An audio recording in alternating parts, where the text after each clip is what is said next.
Now, y'all already know what time it is. It is time for the mess, so let's get into it.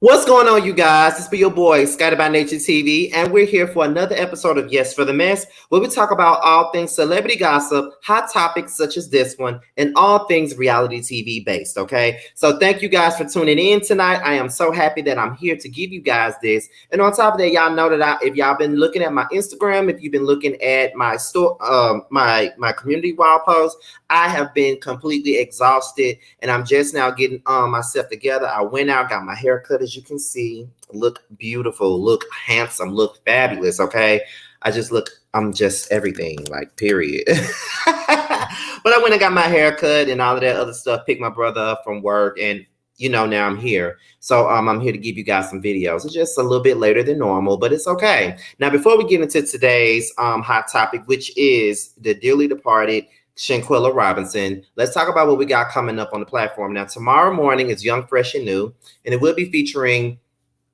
It's Me D. I think his name is now House of D at this point. But yes, his episode of Young, Fresh, and New airs tomorrow at 12:15 p.m. Eastern. That's 12:15 p.m. Eastern. Be sure to tune in as we talk to him about his YouTube page, his struggles as a content creator, and what he intends on doing with his platform in the future.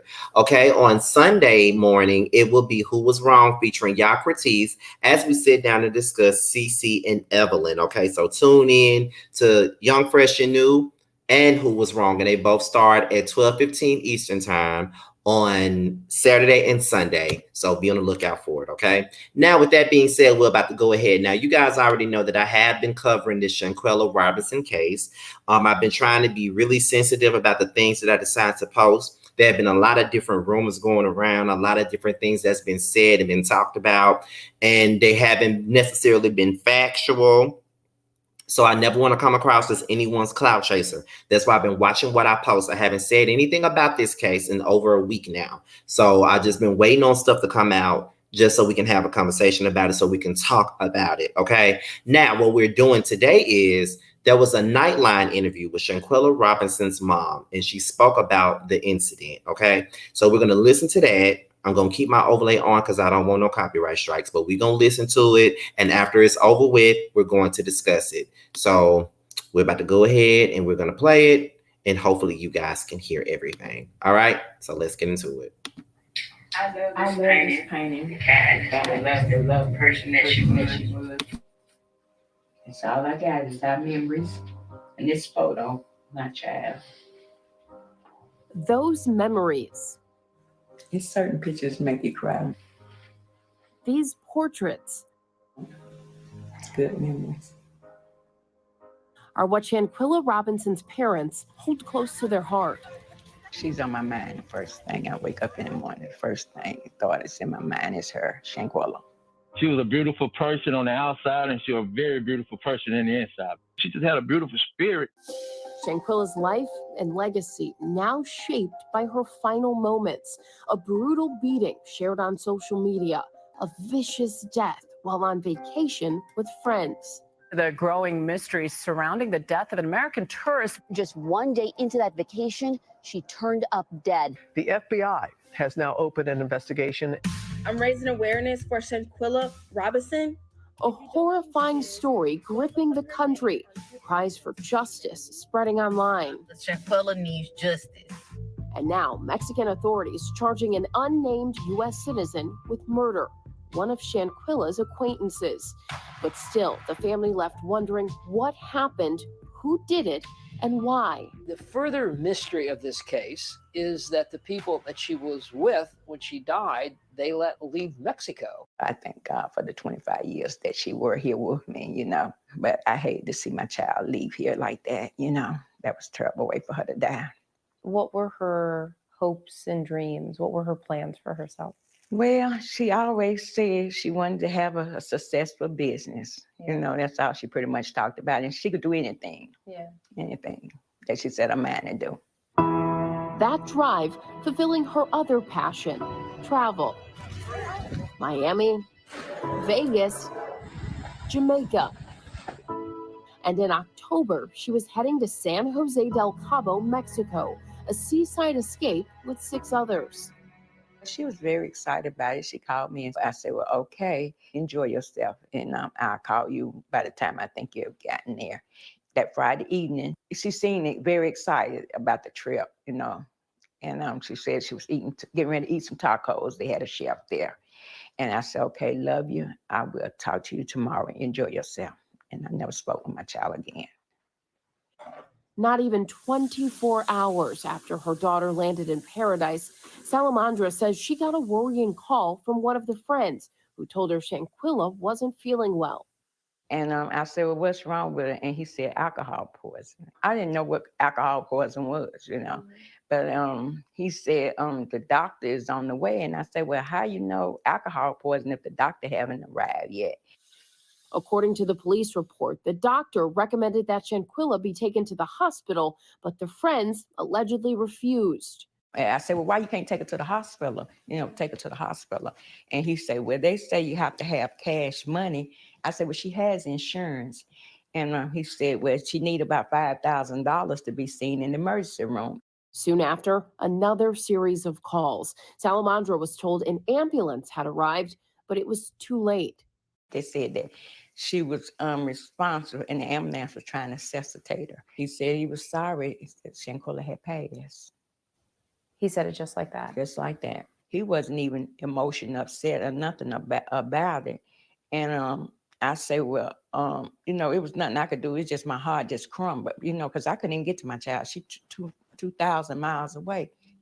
Local Mexican authorities later releasing the police report stating the cause of death as cardiac arrest. Salamandra says days later, the friends returned to the States after their vacation. But as the family grieved, Salamandra says she received a disturbing call. I got a call from somebody, I didn't even know who it was. And they said that they was over there fighting that girl. And that's the way they left it, just like that. So someone just called you, said that, and then hung up? And hung up. So they was over there fighting. I don't know why they keep talking about alcohol poisoning. Salamandra telling us she confronted the friends about that call when they visited her at home in Charlotte, North Carolina. They was crying and say they never had a fight. They even sit here and say they was picking out what they was wearing to the funeral. They sit down here and we was talking about what colors we was gonna wear and what we was gonna do. And they sit here and say, pick out what they was wearing to the funeral. As Shanquella's family was making plans for her funeral, they received bombshell news contradicting everything they'd been told by the so-called friends and the police report. When they called me and the autopsy came back, it all made sense. According to the death certificate from Mexico, the 25-year-old died from a severe spinal cord injury and atlas luxation, a dislocated neck. There was no mention of alcohol or cardiac arrest, and the approximate time of death was at 3 p.m., just 15 minutes after the injuries. What went through your mind when you heard that? Oh, I couldn't believe it. You know, we just got sick on the stomach. Salamandra again says she confronted one of the friends who lived nearby.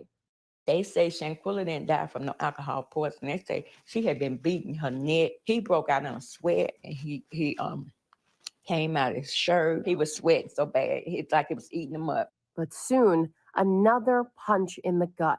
Graphic cell phone footage leaked online appearing to show Shanquella naked, physically assaulted by another woman, while others appeared to watch on, even encourage it. Quilla, can you at least fight back? All 6 of them had an opportunity to stop that situation. Neither one of them didn't do nothing about it. Who give them the right to take a life? They didn't give her no kind of care, no help. I can just feel her suffering, man. The last breath she took out of her body.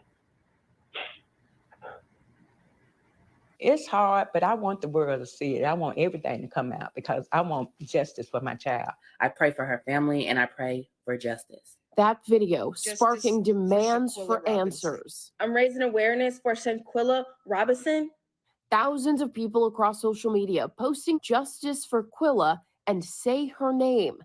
and hundreds attending her funeral in solidarity. I just thought she would be burying me, not me burying her, man. When she came through the funeral home, I stood over, man, and I told her, baby girl, you would not die in vain. Daddy will get to the bottom of it, man. But that bottom is often a deep pit. Prosecutors in Mexico are filing charges for femicide, a form of gender-based violence. The reality is it's a homicide case. And it doesn't change what you investigate. It doesn't change what evidence you need to convict somebody. Mexican authorities issued an arrest warrant 2 weeks ago for one of the friends. The prosecutor in Mexico speaking to local news. Responsable de estos hechos a una amiga de ella, que es la agresora en este caso de la agresión directa. Porque realmente no fue riña, es una agresión directa que realizó. But officials aren't releasing any names and no known arrests have been made. Investigators now seeking to extradite the person of interest to face charges in Mexico, which could take a long time. The Mexican warrant is worthless here. No sworn officer or agent has the authority to arrest anybody on a warrant from another country. So it has to be vetted through probable cause and information that the Mexican authorities provide to convert it to a U.S. warrant strictly for the purpose of arresting a person. ABC News has reached out to the so-called friends who were reportedly in Mexico with Shanquella. They haven't responded to our request for comment. The FBI's Charlotte field office is also investigating the case. What for you does justice look like for Shanquella? For them to go back to Mexico and do their 20, 30, 40 years, whatever they give them. And they need to pay for what they did to her. Next month, Shanquella would have been celebrating her 26th birthday. The holidays now especially tough for her family. How do you want your daughter to be remembered? As the person that she was loving, loved people, loved traveling. I hurt, but I also know that God don't make no mistakes. My heart gonna hurt, and it's gonna hurt for a while. But you know, I know God gonna give me strength to get through it. Hi, everyone. George Stephanopoulos here. Thanks for checking out the ABC News YouTube channel. If you'd like to get more videos, show highlights, and watch live event coverage, click on the right over here to subscribe to our channel. And don't forget to download the ABC News app for breaking news alerts. Thanks for watching. I'm going to start an Amazon business. That was very unfortunate and a very hard thing to look at. So, I got chills on my spine, child. Yeah, that was a lot. That was a lot to hear. Was really inspiring about this whole situation is that Shanquella's mother is a strong woman. And it takes a strong individual to sit in front of a camera in front of millions of people that could be watching to talk about the way that her daughter was taken away from her. And just like her father said, you would expect Shanquella to be burying her mother or burying her father. You never expect that. It's always sad when a parent has to bury their own child. And you know, this case has been very triggering for so many people. It's been very hard to discuss. It brings things into a different perspective. We're talking about it. And, you know, it needs to be discussed. You know what I mean? Like, we need to talk about things like this. Like, we need to discuss this. We need to, you know, have our things with this. We need to have these discussions. We need to talk about who we need to. It's all a learning experience. And the thing that really stuck out to me is a couple of things that did stick out to me.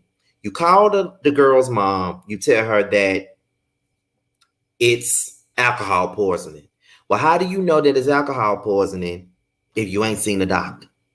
Then they don't want the girl to go to the doctor. Then you tell the mama that they need $5,000 in order for her to be seen at the emergency room. I've never heard of such a thing before in my life. I know that Mexico is a different country. So for those of you that will be in the comments, let me know if I'm wrong here. Let me know if my suspicions is off base. But that was a mess. You mean to tell me that you need $10,000, $5,000 to be seen at the fucking emergency room at a Mexican hospital? I've never heard of that before in my life. Like I said, I know certain countries do things in a different way. But that does not sound right with me, and it doesn't sit well with me at all. Like, it doesn't. Because I've never ever heard of something like that. That is crazy and fucking ridiculous, if you ask me. Like, it really is. Then they come to the lady house, sitting with the woman, trying to figure out what colors they're gonna wear for the funeral, knowing what happened, knowing that this shit happened. You feel what I'm saying? Knowing what you did, knowing what you had something to do with. You know what I'm saying?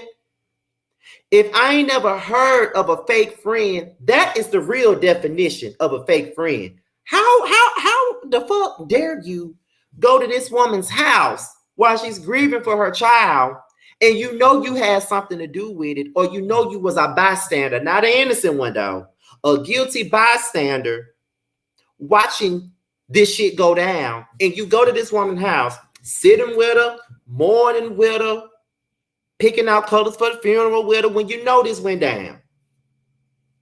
It doesn't make any sense. And it's ridiculous, and it's weird, and it's wild that there are people like that in this world that would do something like that. You thought you was going to get away with it. There's a video of you attacking her naked. That's violation off the rip. Then there's like I said, it's a video that you probably sent to somebody, and somebody probably sent it to somebody, and somebody probably sent it to somebody, and somebody probably sent. Let's just be for real, okay? Like, I've seen many fights that I wasn't even there in person for. Someone just got to fighting at a damn bar right around the block from me, and I wasn't even there. But guess what? I seen it. Why? Everybody's sending the video around. You dummies, you think ain't nobody gonna send this shit? It's a fucking fight. You think they not gonna send it? Are you serious? And then on top of that, the person that called her probably knew what really went down. She knew it. They knew it wasn't no damn alcohol poisoning, chat. They knew it wasn't. That's why they called you and told you. They knew what the tea was. They was trying to expose them. It is crazy. And, you know, one could say no matter what we do, no matter what happens to them, it's never going to bring Shanquella back. But we know this already. We know that it's never going to bring her back. But at the end of the day, what it will bring is justice. It will bring a peace of mind, and it will make everybody understand and, you know, not really understand, but be happy with the fact that something was done in this situation. Something was done in this situation. You feel what I'm saying? That's all that really matters, is that something was done about it. And that's all we really need, is for something to be done about it. Every time I hear about this case and every time I talk about this case, it really bothers me. It bothers me that there's people like this in this world that will do something like that. It's bothersome. And what else is bothersome is that it happened overseas, and then, you know, well, out of the country, and it's going to take a while for them to even be prosecuted, a while for anything to happen. But like I said before, every last person that was on their trip needs to be charged. They need to lock their ass up and throw away the goddamn key. I don't care if you didn't fight her. I don't care if you didn't lay a hand on her. The fact of the matter is, you're just as guilty because you were there, okay? You were there. Point blank in the fucking period. You were there, so you deserve whatever the fuck you get. And that's all I got on there. That's all I got to say about it. Period. Okay? So, like I said, I will be covering this case. I will. Anytime I will be covering this case. Anytime there's some new updates, any new factual updates and stuff like that, because like I said, there's a lot of stuff that's being said, a lot of stuff being talked about, a lot of stuff that's going on. And I don't want to be the ones to just be posting anything for clout. That ain't me. All about my integrity, child. But that's all I got right now. So just stay tuned. I know there will be a rally for her coming up. So whenever the rally comes about, we will be discussing it and stuff like that. It may be live. I don't know. But with that being said, you guys, that's really all I got on this episode of Yes for the Mess. So be sure to like, rate, comment, subscribe, and share this video. And also click on that notification bell so you can be notified whenever video drops. If you want to follow me on any form of social media, my Twitter, Instagram, and my TikTok will be down below in my description box. With that being said, you guys, your boy is up out of here. And until my next video, I will talk to you guys at another time. Bye-bye. What's up, guys? It's your boy Tremel. I just wanted to say that I have a new project that's out. It's called Mixed Feelings. It's on all streaming platforms. I would hope that you would go and check it out. It's a really good feel of an album. It's got everything you need and more. It's got R&B, it's got a little bit of pop, it's got a little bit of hip hop. It's everything that you need and more. It's out all streaming platforms, like I said. Please check me out, and you can also follow me at IAM_Tremel. That's IAM_TRAMEL. Check me out. I hope to hear from you.